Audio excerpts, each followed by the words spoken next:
Olá, meus irmãos, olá, minhas irmãs. Estamos começando mais um programa Palavra Viva e hoje vamos tratar de um evangelho muito bonito, onde Jesus faz um milagre, a cura de um cego de nascença. Esse evangelho está situado no Evangelho de São João, segundo São João, no capítulo 9, versículo 1 até o 41. É um grande evangelho, mas também é grande aquilo que Jesus quer fazer em nós através dessa leitura. Amém? Vamos pedir a presença do Espírito Santo para que Ele possa nos iluminar, abrir a nossa mente e o nosso coração para a palavra de hoje. Em nome do Pai, do Filho e do Espírito Santo. Amém.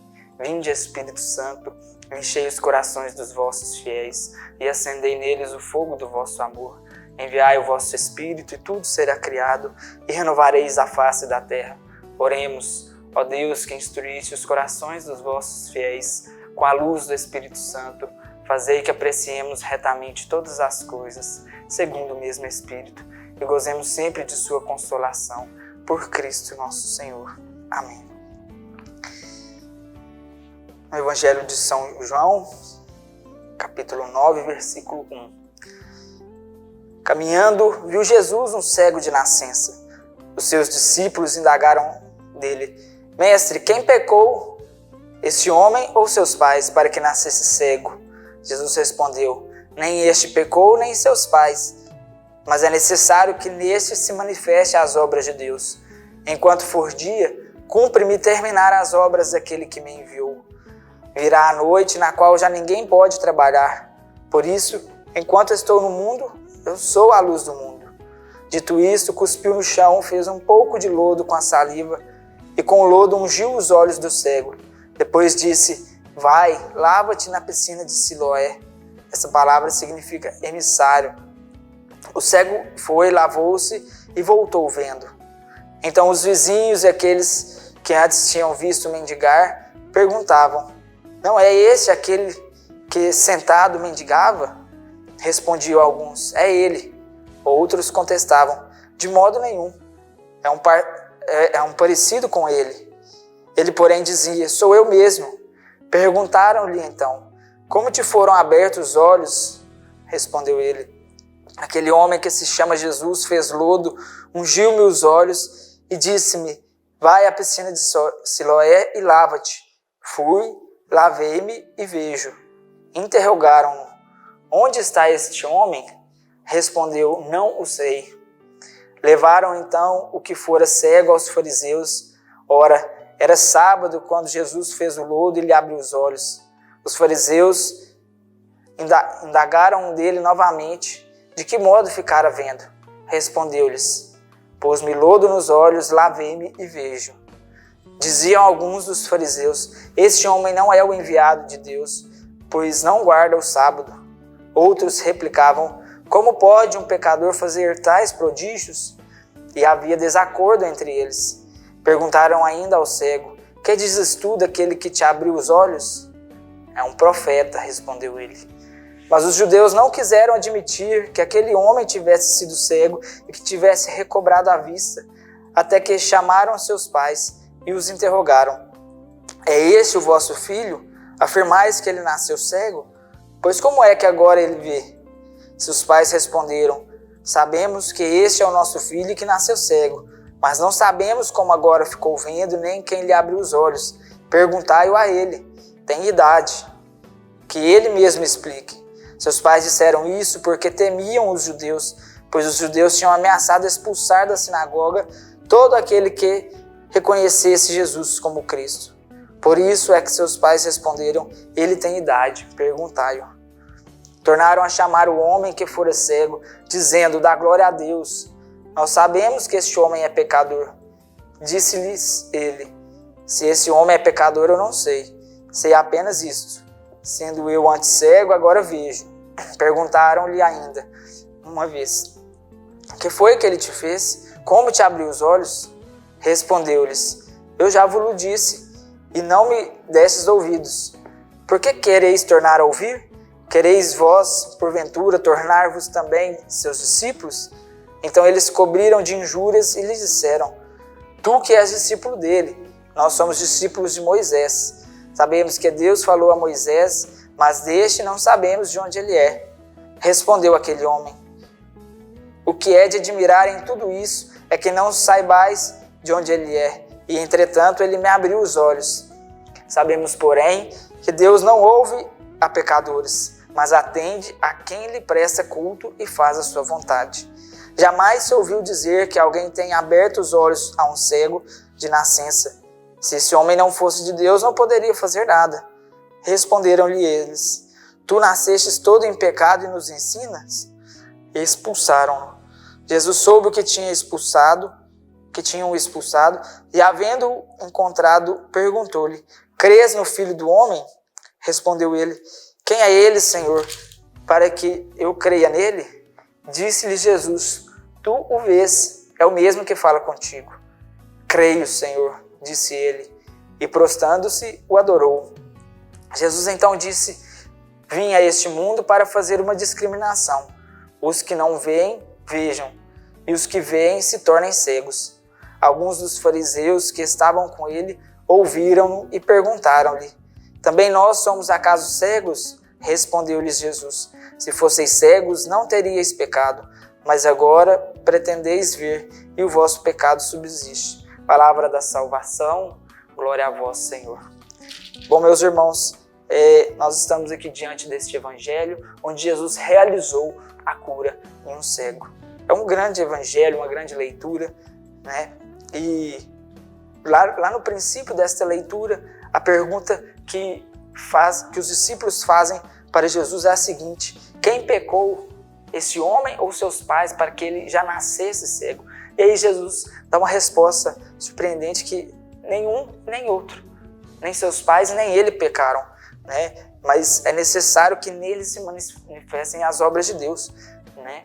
O quanto a gente precisa parar e pensar em todas as curas que Jesus realizou, o quanto que as obras, a glória de Deus foi manifestada através daquele ato. Não só na vida daquela pessoa que foi curada, mas quantas pessoas também passaram a glorificar a Deus, passaram a seguir Jesus por causa de uma cura, por causa de uma libertação, qualquer milagre que Jesus fazia. Várias pessoas passavam a glorificar a Deus. E isso Jesus quis fazer através deste cego. Ele quis dar glórias a Deus, né? E que outras pessoas pudessem dar glórias a Deus através da vida daquele homem. E Jesus logo falava, né, que cumpre-me terminar as obras daquele que me enviou. Ou seja, ele foi ali para fazer as obras daquele que o enviou, né? O mal, ele vem para 3 motivos: para roubar, matar e destruir. Jesus veio ali para um único motivo, ou melhor, em um único motivo várias coisas podemos ver, né? Ele veio para curar, para salvar, para resgatar, para transformar. E foi isso que ele fez na vida daquele cego, né? O mal veio para roubar, matar e destruir. Jesus veio para dar vida e vida em abundância. Foi o que ele fez na vida daquele cego. É o que Jesus quer fazer em nossa vida. Ele quer nos dar vida, mas vida em abundância. É uma vida cheia de Deus. É mais do que viver. É uma vida eterna. É uma vida plena, a qual nós vamos desfrutar lá no céu. É uma vida para sempre, feliz, junto de Deus. É isso que Ele quer nos dar. É muito mais do que essa vida. Uma vida em abundância. E aí, na continuação, né, Ele faz então a cura naquele cego. Né, uma cura física, a princípio. Jesus faz ali o barro, né, com a terra, põe nos olhos daquele homem, manda que ele se lave na piscina de Siloé, e ele então vai e lava-se, né?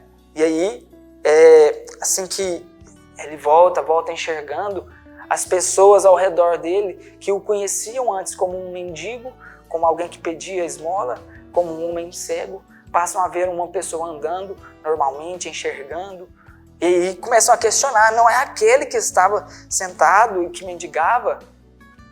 E aí alguns, né, logo viam realmente a ele, e outros já duvidavam, falavam: não é ele, é alguém parecido, né? E é o que acontece quando Jesus entra na vida da gente. Quando Jesus entra na vida da gente, a nossa vida transforma de tal maneira que as pessoas passam a não mais nos reconhecer. Mas não era aquele que fazia tal coisa, não é aquele que vivia em tal pecado, não é aquele que fazia isso ou aquilo. e agora está assim, dessa forma, transformado. E quem o transformou? Essa é a pergunta que tanto fazem. E foi justamente a pergunta que foi tanto feita aqui neste evangelho. Quem é a pessoa que transformou?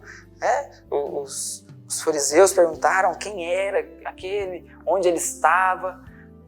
Essa é a pergunta que é muito feita, quando a gente encontra com Jesus. Jesus transforma a nossa vida. Quem é esse que te transformou? E aí os fariseus logo arrumaram algum motivo para culpar Jesus, culpar aquele que havia feito o milagre, falando que era dia de sábado e que não, como se não pudesse ser feito algum trabalho em dia de sábado, porque sábado era então o dia de descanso. Mas imagina só, se Jesus vai deixar de fazer o bem a alguém por se tratar no dia de sábado. Imagina só se ele não iria realizar a cura daquele homem, através disso glorificar a Deus por se tratar em dia de sábado. É claro que Jesus iria curar. Jesus é o próprio bem, é o sumo bem. Ele realiza bem em todos os momentos, em todas as coisas. E é isso que Jesus quer fazer conosco, meus irmãos. Jesus quer nos curar, quer nos salvar, quer nos resgatar, quer lavar a nossa alma. E nós precisamos estar abertos a isso. Bom, meus irmãos, nós vamos para um breve intervalo e logo mais nós voltamos com mais um bloco do programa Palavra Viva. Te aguardo. Até já já.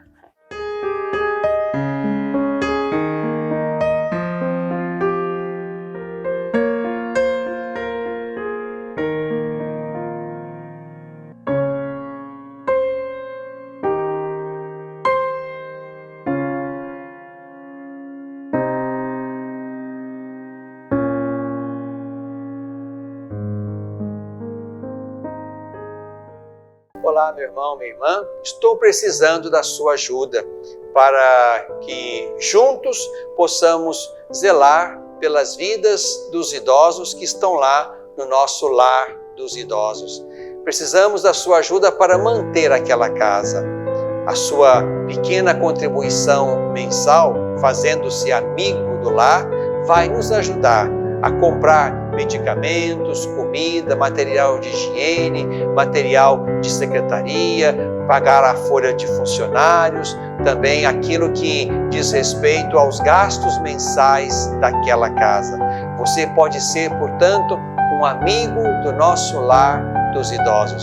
Aqui no telefone que está na tela, você pode então ter mais informações de como nos ajudar nessa obra de cuidado da vida. Ajude-nos, é o nosso pedido. Obrigado pelo seu sim.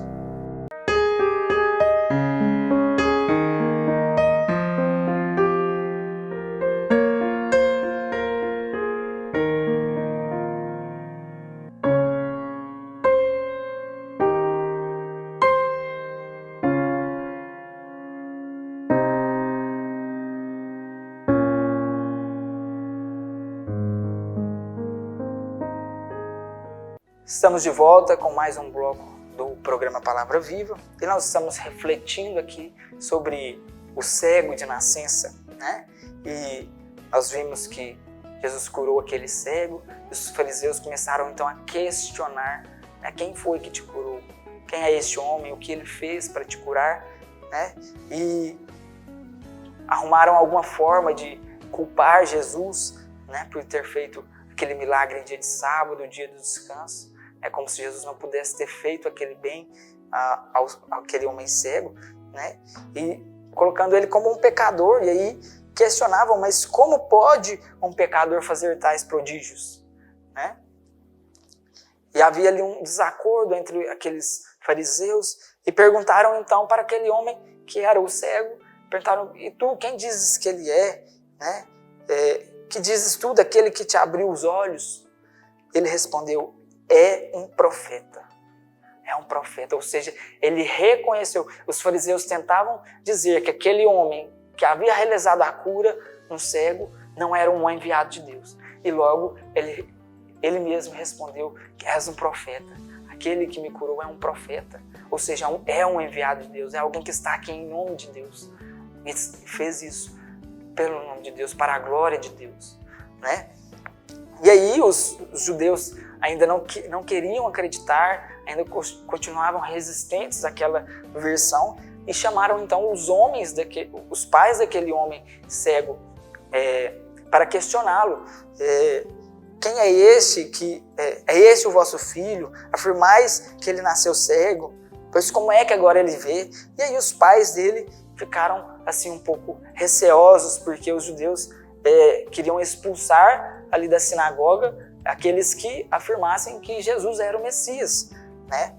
E aí os pais responderam: sim, ele é nosso filho, sim, ele nasceu cego, mas não sabemos como agora ficou vendo. Quem lhe abriu os olhos, perguntai a ele tem idade, né? Eles quiseram se isentar disso aí. E aí o Evangelho afirma: seus pais disseram isso porque eles temiam os judeus, pois os judeus tinham ameaçado expulsar da sinagoga todo aquele que reconhecesse Jesus como o Cristo. Então, provavelmente, o que nos dá a entender é que os pais eles sabiam que Jesus era quem havia feito o milagre, Jesus era realmente um enviado de Deus, e eles não quiseram afirmar por medo. E aqui nós temos duas realidades. Aquele homem que havia sido curado fisicamente por Jesus, um homem que era cego, passou a enxergar.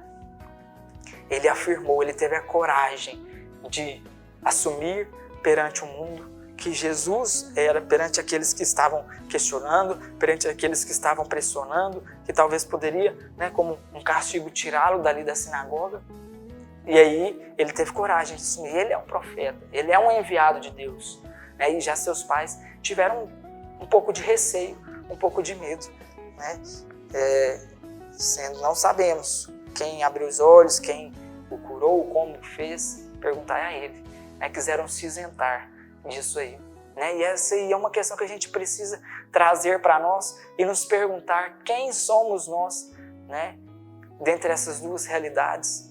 Será que nós somos aqueles que têm coragem de assumir a sua fé, mesmo diante de tribulações, mesmo diante de alguma pressão do social, pressão psicológica, alguém que nos humilha por causa da nossa fé, alguém que nos envergonha, que nos critica, que nos julga?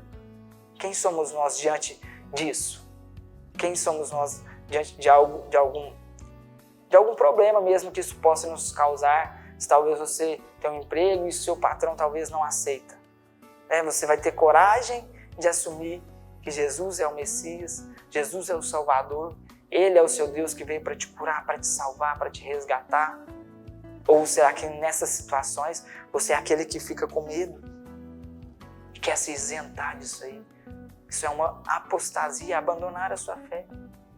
É negar a Jesus. É negar a Jesus.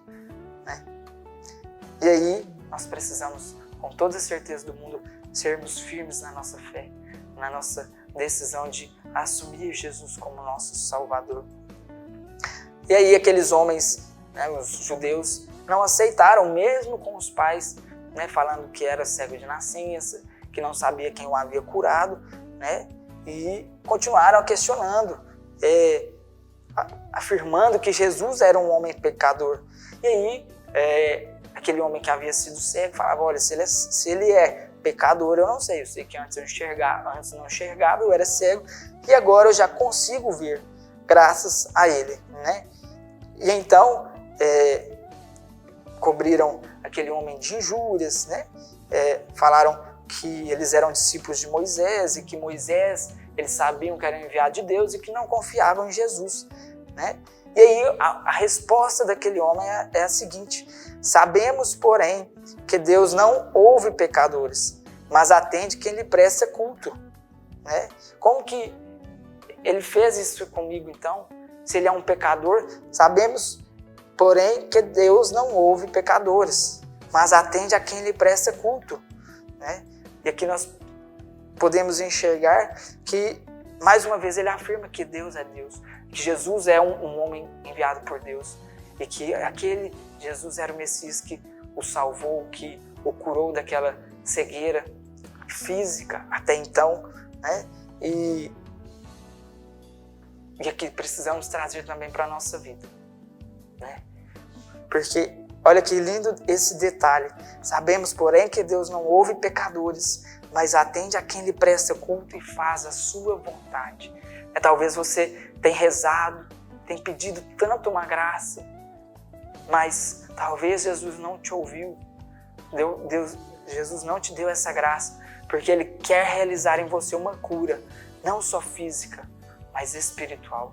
Jesus quer te dar essa graça, mas também quer te curar dessa cegueira espiritual, assim como Ele fez com este homem, com este cego. Jesus curou ele fisicamente, até então, como vimos, mas Jesus também o curou de forma espiritual, né? Jesus quer salvar, como quis salvar aquele cego, não só fisicamente, mas também espiritual. Jesus quer salvar o seu corpo, mas também quer salvar a tua alma. Vejamos como Jesus realizou isso, né? E logo após ele afirmar, esse cego afirmar isso, né? Eles continuaram debatendo e acabaram expulsando aquele cego, aquele homem que havia sido cego, né, da sinagoga. E aí Jesus, que soube que tinham expulsado ele da sinagoga, conseguiu encontrá-lo e perguntou: crês no Filho do Homem? Respondeu ele: quem é ele, Senhor, para que eu creia nele? Disse-lhe Jesus: tu o vês, é este que está diante de ti, que fala contigo. E aquele homem naquele momento assume: creio, Senhor. Disse ele, prostrando-se, o adorou. Neste momento, aquele homem que havia sido curado da cegueira física, também foi curado daquela cegueira espiritual. Ele passou a enxergar de forma espiritual Jesus como seu Deus, como seu Salvador. Passou a entender que Jesus era o Messias. Aqueles que os fariseus, os judeus, estavam negando, falando que não era um enviado de Deus, que não era o Cristo, que não era o Messias. Ele, a partir dali, conseguiu enxergar: este homem que me curou fisicamente é o meu Salvador, ele é o Messias. Ele veio aqui para quê? Para me salvar. E não só dessa cegueira física, mas veio para me salvar de forma espiritual. E é isso que Jesus quer fazer conosco, meus irmãos. Jesus quer nos dar a graça que tanto pedimos. Jesus quer nos dar. Mas Ele também quer salvar a nossa alma, também quer resgatar a nossa alma. Por isso é necessário isso. Deus não ouve pecadores, mas atende a quem Ele presta culto e faz a sua vontade. Jesus quer isso de nós. Quer que nós prestemos culto, quer que nós vivemos os mandamentos, quer que nós façamos a vontade dEle. E é isso que Ele quer. Muito mais do que salvar o nosso corpo, nos dar alguma graça. Sim, Ele também quer. Mas Ele quer salvar a nossa alma, assim como salvou a alma desse homem cego. Este homem foi curado fisicamente, mas também foi curado a sua alma. A sua alma passou a enxergar Jesus como Cristo, como Messias. E ali Jesus fala que veio para fazer uma discriminação. Os que não veem, vejam, e os que veem se tornem cegos. Por quê? Porque nós precisamos reconhecer a nossa dependência de Jesus, né? Os que não veem, pela graça de Jesus, passam a enxergar. Aqueles que se acham autossuficientes, aqueles que acham que não precisam da ajuda, que não precisam de Jesus, tornem-se cegos. Cegos caem na escuridão, na podridão do pecado, nas trevas do pecado.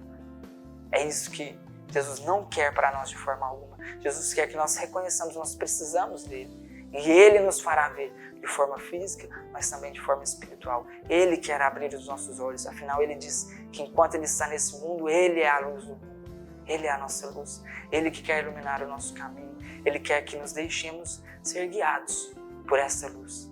Quer que nós, especialmente nessa quaresma, enxerguemos isso. Enxerguemos essa realidade espiritual que existe. Enxerguemos que Jesus é o nosso Salvador e é o nosso guia, acima de tudo. Amém? Bom, meus irmãos, eu te peço que você faça essa reflexão na sua vida, como você tem vivido toda essa realidade, como tem sido a sua fé e como você tem vivido a sua vida espiritual. Será que você se encontra cego espiritual? Se neste momento você, meu irmão, se encontra cego espiritual, precisa dessa luz de Jesus, você talvez está buscando tanto alguma outra graça, mas peça a Jesus, abra também, me dê essa graça, mas abra também os meus olhos espirituais. Me ajude, Jesus, a ter esse encontro contigo, esse encontro transformador, esse encontro que o Senhor tanto anseia como eu também anseio. Vem, Jesus, abrir o meu coração e abrir os meus olhos de forma física, mas de forma espiritual também, Jesus. Abrir os meus olhos e me mostrar o lugar tão lindo ao qual o Senhor sonha para nós, o Senhor sonha para mim, que é o céu. Amém, meus irmãos? Que nós possamos buscar enxergar essa realidade, possamos buscar enxergar a Jesus como nosso guia, nosso Salvador, que nos quer levar para a vida eterna, a vida em abundância, que Ele almeja nos dar. Amém? Deus possa abençoar você, a toda a sua família e te fazer enxergar essa realidade. Estivemos e permaneceremos reunidos em nome de Deus que é Pai, Filho e Espírito Santo. Amém.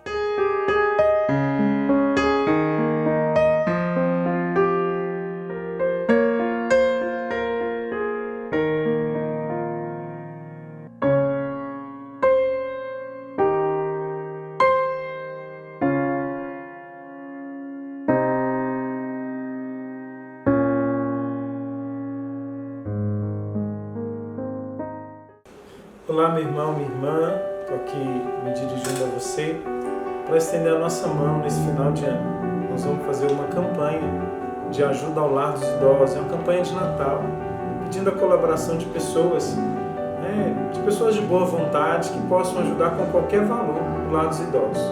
Mas tem uma campanha especial que é se tornar um amigo do lar, que é você contribuir mensalmente com o lar com qualquer valor que você puder e quiser contribuir. Então entre em contato conosco no nosso telefone 3212-6700 e faça a sua boa ação de Natal, sua boa ação de fim de ano. O lar precisa de você.